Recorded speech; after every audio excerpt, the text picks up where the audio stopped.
A very good afternoon to all of you. Thank you for joining us today for the special media briefing on the occasion of the visit of the Prime Minister of the United Kingdom, Right Honourable Boris Johnson, who's actually just finished his conversations and talks with our Prime Minister at Hyderabad House. To give us a sense of the discussions as well as take some of your questions, we have the privilege of having Foreign Secretary Sir with us, Vardhan Shringla. Also joining us, our High Commissioner to the United Kingdom, Madam Gayatri Sarkumar, as well as Joint Secretary looking after Europe West Division in the Ministry of External Affairs, Shri Sandeep Chakravarti, dear friend Sandeep. I will now hand over the floor to Foreign Secretary Sir to give us opening remarks. Thank you, Arindam, and let me also thank our High Commissioner, Srimati Gayatri Kumar, for joining us today. Namaskar and good afternoon. As you know, the Right Honourable Boris Johnson, Prime Minister of the United Kingdom, is on an official visit to India from the 21st to the 21st and 22nd of April. And this visit is taking place at the invitation of the Prime Minister, Shri Narendra Modi ji. This is the first visit of the UK Prime Minister to India in his current capacity. In terms of my readout for the program, as you know, the UK Prime Minister arrived in Ahmedabad yesterday. He commenced his visit from Sabarmati Ashram, where he paid respects to the father of the nation. Prime Minister Johnson visited the JCB plant at the Maswad Industrial Area in Vadodara. This is one of the most recent investments by the UK in India. And this investment is seen as a considerable one in the area of earth-moving equipment. Also has tremendous export potentialities. The Prime Minister Johnson spoke about the fact that it would produce a number of units that would be also exported to as many as 110 countries. So I think that is an important fact. Prime Minister Boris Johnson also visited the Gujarat Biotechnology University, which is situated in Gift City in Gandhinagar. The university offers master's and PhD programs in partnership with Edinburgh University. He visited the Akshardham temple in Gandhinagar, and he arrived in New Delhi last night, where he was received by our Minister of State for Electronics and Information Technology, Sri Rajiv Chandrasekhar. Today, the Prime Minister of UK was accorded a ceremonial welcome at Rashtrapati Bhavan, where he inspected a guard of honor at the forecourt of the Rashtrapati. He later laid a wreath and paid tribute to Mahatma Gandhi at Rajghat. External Affairs Minister Dr. S. Jaishankar paid a courtesy call on the UK Prime Minister this morning. Later, both Prime Ministers held bilateral consultations at Hyderabad House. This also enabled them to review the comprehensive strategic partnership that between our two countries. Prime Minister Modi hosted a banquet lunch in honor of the visiting Prime Minister. Before that, as you're aware, the two Prime Ministers addressed the media at Hyderabad House. आपको थोड़ा सा इस context, इस यात्रा का context बताना चाहूँगा. जैसे मैंने पहले बताया, ये प्रधानमंत्री के तौर पर श्री बोरिस जॉनसन जी की पहली भारत यात्रा है. ये यात्रा ऐसे समय में हो रहा है जब भारत और यूके अपने संबंधों के 75 वर्ष पूरे कर रहे हैं और भारत अपनी आज़ादी की 75वीं वर्षगांठ मना रहा है. यह यात्रा मई 2021 में आयोजित इंडिया यूके वर्चुअल समिट के एक वर्ष बाद हो रही है. आपको शायद याद होगा, इस वर्चुअल समिट में भारत और यूके ने अपने द्विपक्षीय संबंधों को एक कॉम्प्रिहेंसिव स्ट्रेटेजिक पार्टनरशिप के स्वर पर ले जाने का निर्णय किया था. इस समिट में भारत और यूके के बीच अगले 10 वर्ष सहयोग बढ़ाने के लिए एम्बिशियस रोड मैप 2030 अपनाया गया है. रोड मैप 2030 में 5 महत्वपूर्ण क्षेत्रों में जॉइंट प्रायोरिटीज़ आइडेंटिफाई की गई है. In this regard, the main agenda of the visit was on bilateral relations, to review the roadmap and focus on its implementation and on delivering results. During the bilateral talks, the two leaders appreciated the progress achieved so far in various sectors. In the context of the ongoing FTA negotiations, the main emphasis was on further strengthening trade and economic relations. They noted the progress made on the joint commitments after the enhanced trade partnership, which was launched last year. They appreciated the headway made in the FTA negotiations so far and mandated the trade teams to work towards completing the FTA by the last quarter of this year, 2022. An FTA between the fifth and sixth largest economies of the world is expected to boost economic growth, create new jobs in both countries, and double bilateral trade by 2030. Defense and security cooperation was another key focus area for the visit. Both leaders held detailed discussions on opportunities for defense collaborations, particularly co-development and co-production of advanced defense technologies, including in areas such as electric propulsion, modern fighter aircraft, jet engines, complex weapons, subsea radars, etc. In this context, they welcomed the establishment of a mechanism on maritime electric propulsion. Prime Minister Modi invited British industries to take advantage of India's modern defense ecosystem and Make in India to meet the needs of the armed forces of India as well as those of other countries. Prime Minister Modi welcomed the recent UK announcement of an open general export license that will significantly facilitate UK's defense licensing process for India.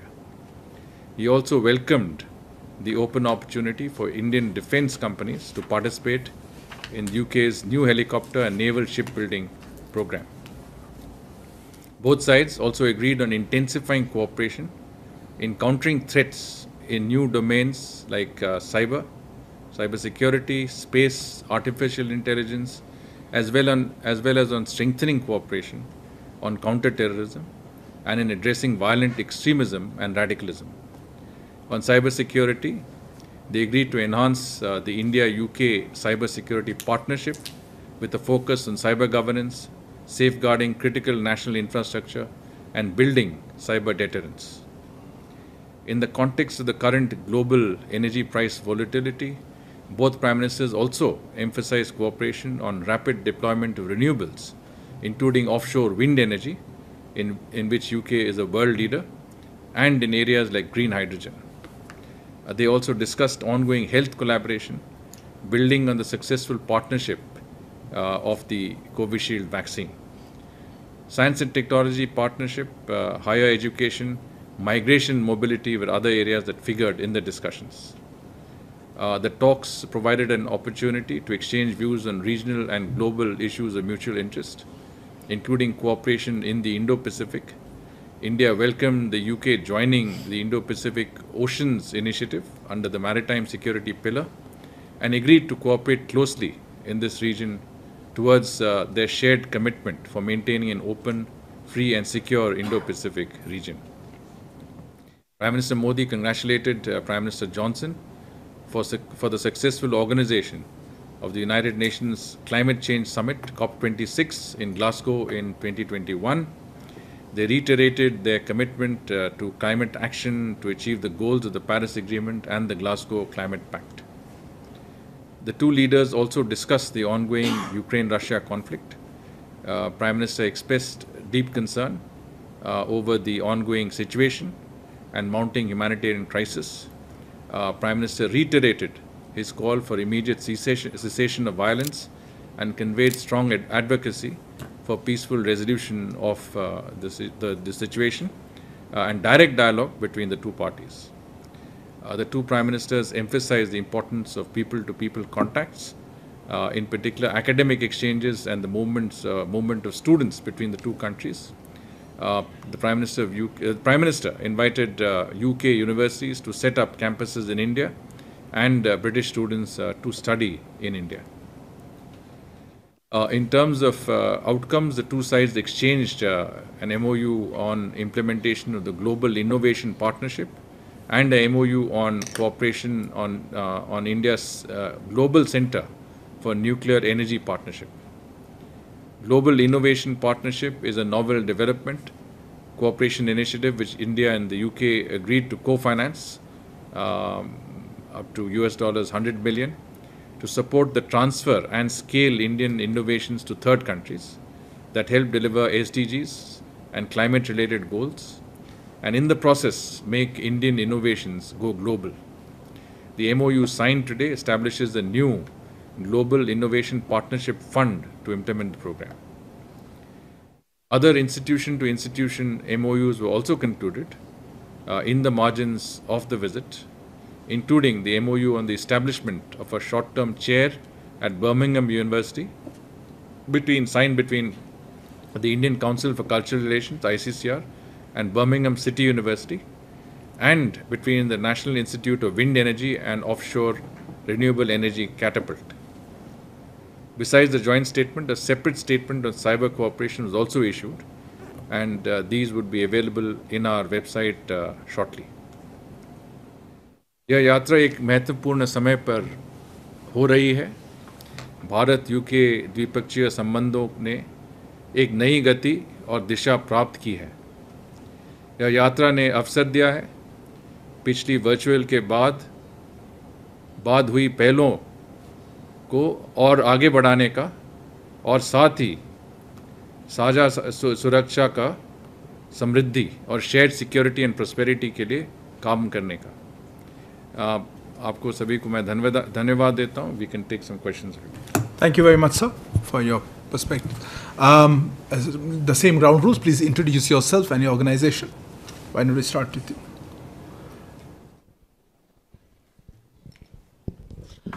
मैं Madhurendra, news nation से. Sir, आपने जैसा कि brief किया और PM के भी संबोधन में हमने सुना कि यूक्रेन क्राइसिस पर बातचीत हुई, खासतौर पे पीएम ने जो बातें कही कि वॉर जो है वो खत्म होना चाहिए. मेरा सवाल यह है कि क्या बातचीत हुई खासतौर पे दोनों ही प्रधानमंत्रियों के बीच में, और क्या बातचीत के दौरान बोरिस जॉनसन की तरफ से क्या ये दबाव भी डाला गया कि भारत जो सैंक्शंस हैं उनको माने रूस के खिलाफ?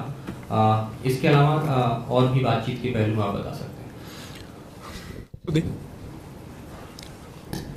Sir, Shudhiranjan from the Bloomberg, sir. If you could give us a little bit more clarity on the defense cooperation, in particular joint development of the fighters that you spoke about, and also what does India expect UK to be able to do in the Indo-Pacific region, given that its navy is not as big and that it's a country that's far, far away from the Indo-Pacific. I saw another hand there, please. I'm Sanjay from British side. Prime Minister Johnson has indicated that he has accepted Delhi's demand for more migration for professionals in UK, which has been the stumbling block for FTA. Can you talk about what kind of discussion took place and what India has been demanding and what UK has accepted? One more here. Microphone, please. Hi, Benjamin Parkin, Financial Times. The Prime Minister, Boris Johnson, said he would raise quote-unquote difficult issues with Prime Minister Modi. What were those issues? Did they involve Ukraine, and how long did they discuss them?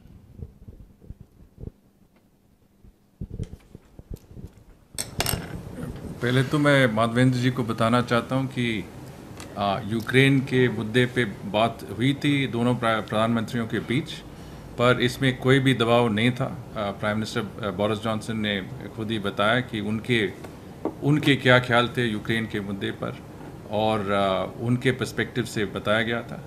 प्रधानमंत्री मोदी ने, जैसे मैंने बताया, हमारी perspective से ये मुद्दे पर हमने क्या बताया और हमारे ख्याल क्या थे इस मुद्दे पर, और इस पे इन्होंने ये मतलब साधारण किया कि हमारे तरफ से हम शांति के ओर पे हैं और हम चाहते हैं कि डायलॉग और डिप्लोमेसी होनी चाहिए. दोनों जो रशिया और यूक्रेन के साइड में जो लड़ाई हो रही है वो इमीडिएटली बंद होना चाहिए, ख़त्म होना चाहिए, और हम चाहते हैं कि ये कॉन्फ्लिक्ट जल्द से जल्दी रिजॉल्व हो जाए. तो हमारी पोजीशन भी काफ़ी क्लियर थी और इसमें किसी तरह के दबाव नहीं हुई. Defence cooperation, I think you spoke about, you wanted me to elaborate on this. I think both sides felt that defense and security was an important area of potential cooperation, As I told you, UK's recent announcement about providing an open general license for the export of equipment and technologies to India, I think has been a welcome development. There was a discussion on what we could do. I mentioned some of the areas that we discussed: electric propulsion systems that could be used by naval ships, also some work on jet propulsion systems, the aviation sector, underwater sea domain, etc. But I think what is important was that both sides agreed that we would facilitate the meetings between our concerned scientists. In other words, the focus is on co-development and co-production in keeping with the our initiative of Make in India and our policy of Atmanirbhar Bharat. The idea was that there would be greater emphasis on two salient features, which is basically production in India and transfer of technology, using this not only to meet our needs but to meet global requirements in terms of defense items. So what we are looking at is a combination of UK's technology and our production base to make it a win-win situation. And in that context, we decided, both sides decided that we'd facilitate the exchange of the relevant scientists who work on these programs between our two countries, the relevant industrialists who work in these countries, and also that there would be exchanges at the levels of the NSAs who would also oversee and direct this sector. I think Sanjay ji had a question on the students' mobility. Of course, this is a very important part, because when we talk about people-to-people contacts, that bridge between our two countries, I think that both Prime Ministers gave a lot of importance to that connect between our two countries. And in that context, reference is made to the easier mobility between our two countries, specifically for students, for professionals. Prime Minister referred to the fact that universities could be set up, for example, in Gift City, where it would be treated as a foreign university in India, but that UK universities could also consider setting up their branches in India. At the same time, he encouraged UK students to also study in India. Of course, we are aware that a lot of Indian students are looking at UK as an attractive destination for higher studies, but it was also felt that there should be greater mobility for them, the ability for professionals and students also to look at opportunities in the UK, again, that could meet the needs of both countries on a mutually beneficial basis.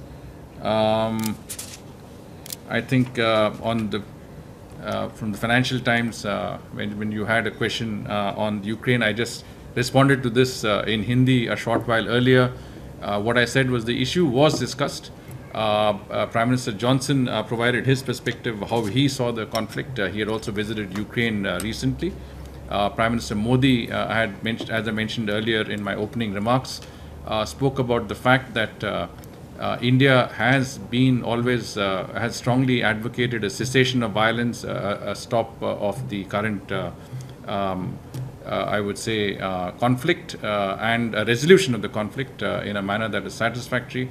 And in that context, he said India stands for peace. India stands, has always been for diplomacy and dialogue. And of course, we do everything possible to facilitate that in that context. So I think the conversation was a very, very, I would say, useful exchange between both sides. It was on very convivial terms, and I think both sides had agreed that they had points of view, and these were, I think, greatly respected on either side. Okay.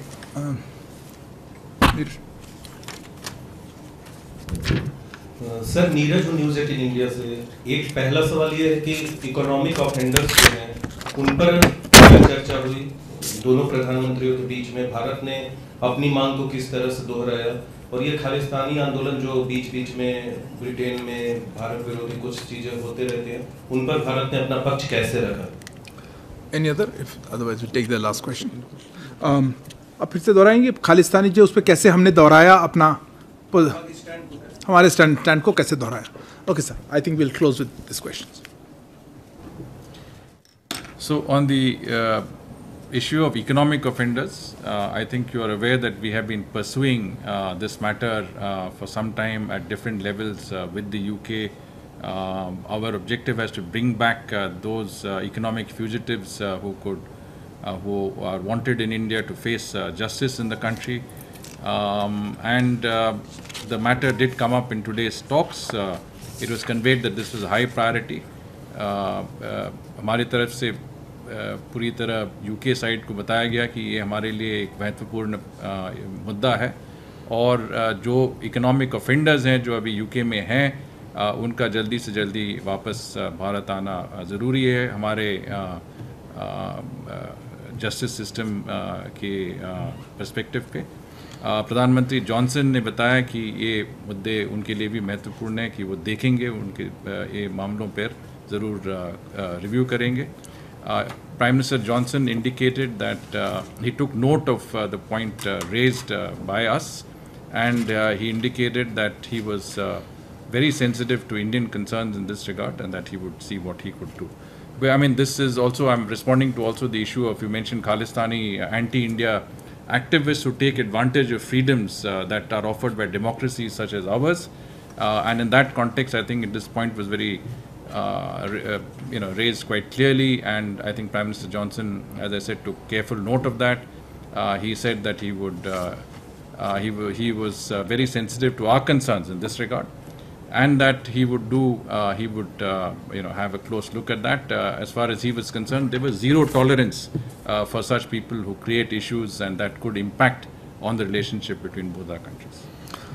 Thank you very much, sir, for your responses and the presentations. I also like to thank my High Commissioner Gayatri Kumar as well as Joint Secretary Sandeep Chakravarti. Thank you all for joining us. Good afternoon.